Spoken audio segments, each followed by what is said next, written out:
Hello friends, welcome to the third installment of my 4th of July Independence Day special, the Big Four. Of course we're talking about Anthrax, Megadeth, Metallica, and Slayer. This is episode 3, and today we're going to touch on Metallica. Now, to me, Metallica set the bar of American thrash metal bands. These guys, okay, they formed in LA, and they found, by fate, luck, whatever, the absolute, just an amazing pair of 4 individuals ready to just absolutely say fuck you to the establishment and just bring pure metal to the masses with no holds barred. I mean, the combination of, let's go with the original lineup. I touched on the previous episode, but your original lineup of Metallica is James Hetfield, Lars Ulrich, Dave Mustaine, and the mighty Cliff Burton.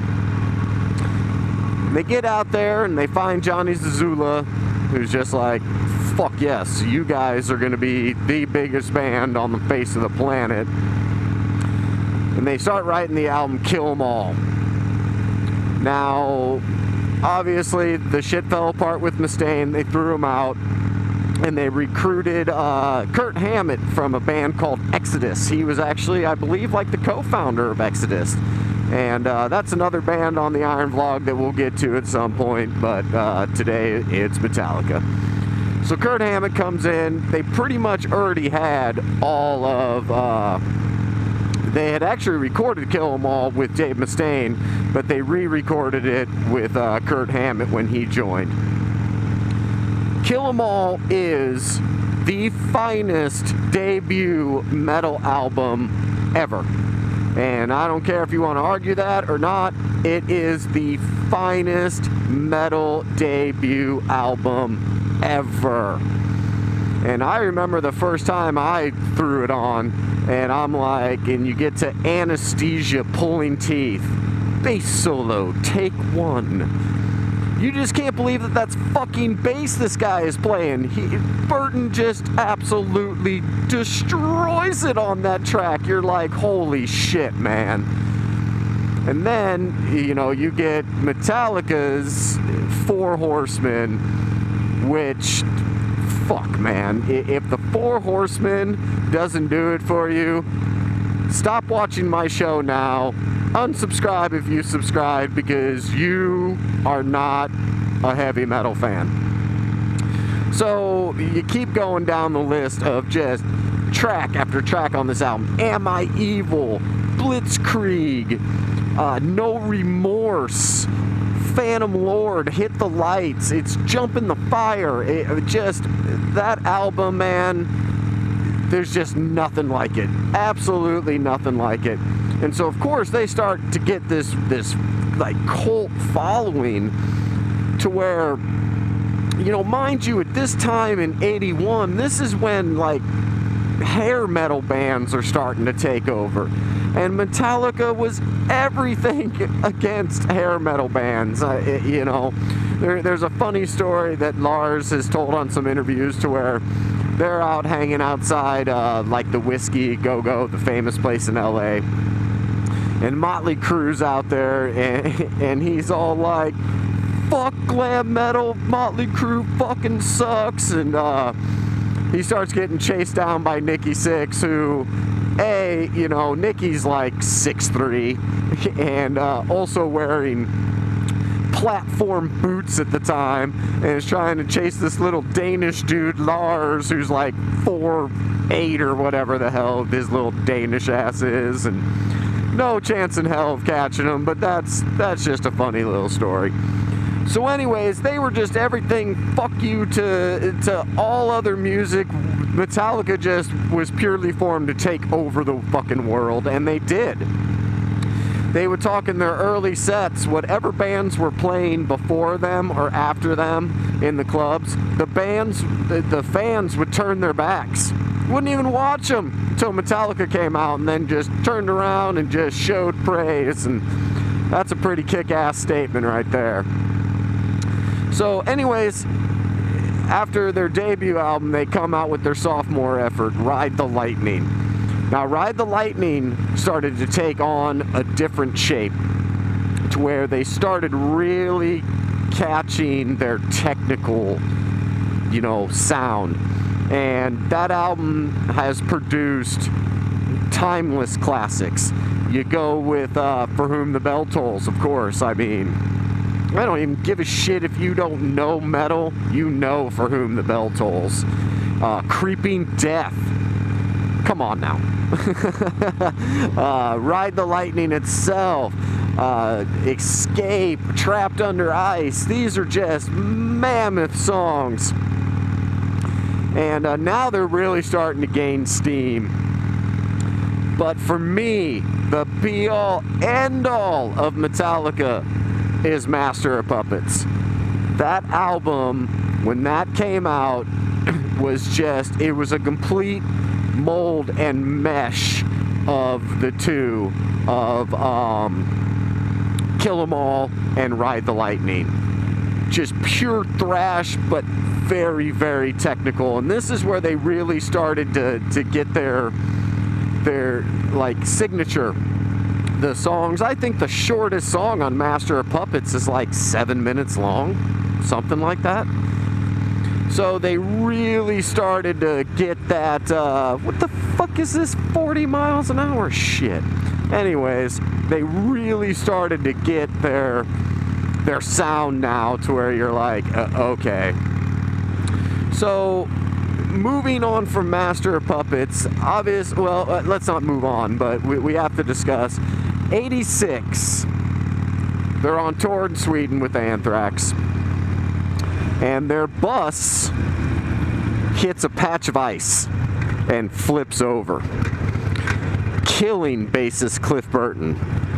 Now, you have to understand, in the metal world, Cliff Burton, there was no other bass player. It was Cliff Burton, and that was it. And so, I can't even imagine what that must have been like for Metallica to, lose Cliff Burton.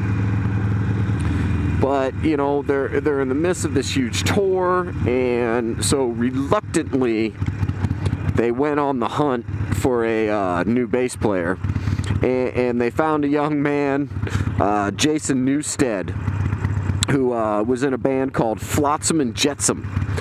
And they recruited him. He came in and blew these guys away. And can you imagine what that must have been like for Jason Newsted to walk in to Metallica to replace Cliff Burton? I couldn't even imagine what that must have been like for him. I'm sure it was pretty rough. It would be my guess.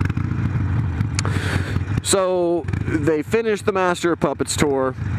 They put out an amazing EP to kind of showcase their new bass player called Garage Days Revisited, where they just do a bunch of cover tunes, old Bread cover tunes, and Sam Hain, and it was really good. Love it. It's there's a song on there called The Small Hours that is just really, really kick-ass. So now it's time to get back into the studio. This is where I started to question what was going on with Metallica, as I'm sure a lot of Metallica fans did. And Justice for All came out, and don't get me wrong, that album is slamming, but there's no bass whatsoever. You come off of Garage Days Revisited, where you're showcasing your new bass player and what he can do, and it's fantastic. And then you hop into Injustice for All. Now, granted, they're grieving. This album it's an angry album. There's no doubt about it. It is an angry-ass Metallica album. They are pissed. But there's no bass. None. It's just guitar and drums. And I remember when I first heard it, I'm like, okay, Blackened is just an absolutely killer song. But this should be crushing my head in, and it's not, because there's no bass. So anyways, Injustice is a fantastic album. There is no question about it. But now they're starting to get some steam, and the first thing that really threw a lot of Metallica fans off was when they did the video for One. Metallica is famous for being so anti-commercial, to where, you know, if you watch the movie Cliff 'Em All, they're point blank going, you will not hear our songs on the radio. You will not see us doing videos for MTV. If you want to listen to Metallica, you're going to go and buy the albums, and you're going to come see us live. And that's what the fans were like, just live for. They're like, fuck yes, dude, these guys are doing it all by themselves, and they don't care. The One video came out. Now, granted, it was a kick-ass video, and you know, but it did put a lot of diehards like myself. It did kind of take us back a little bit. So, but after that, this is where they just really fell off the wagon. I think they got a little bit of taste of money, bigger tour. And so they did what so many good bands do, and they recruited the producer Bob Rock.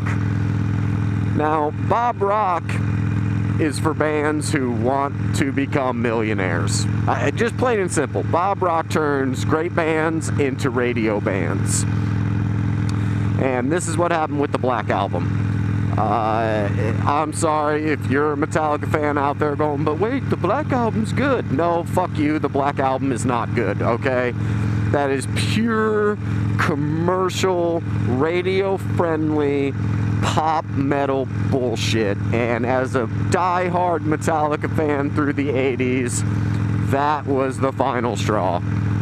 I mean, enter fucking Sandman. If you think that's real Metallica, go smack yourself in the face in front of the mirror and wake up, because no. And it's just, it's sad when a band like that you know, is so hardcore about fuck the establishment, we're doing things our way, we're metal, and then to do that to their fan base, which was just blatant. I want penthouse pet wives, I want mansions, I want fast cars, I want a garage filled with motorcycles. I'm sorry, that's what that was, and I stand by my statement on that the Black Album sucks, and it is the end of Metallica as we know it. And for me, I'm not even going to go in to what travesties happened after the Black Album. I mean, albums with fucking sperm on them, with a Metallica logo. Dude, okay. Anyways, that's my tangent. But if you want some of the best metal you could possibly get your hands on, you pick up Kill 'Em All, Ride the Lightning, and Master of Puppets. And yes, you can squeeze in Injustice for All if you'd like to, but Metallica is Kill 'Em All through Master of Puppets, and you can't go wrong. So, as always, my friends, thank you so much for checking out the Iron Vlog. You know, if you're digging what you see, subscribe. If not, that's cool. I just appreciate you checking out the channel. You know, feel free to leave comments, whatever, and just keep coming on back and checking it out. Thanks a lot, my friends.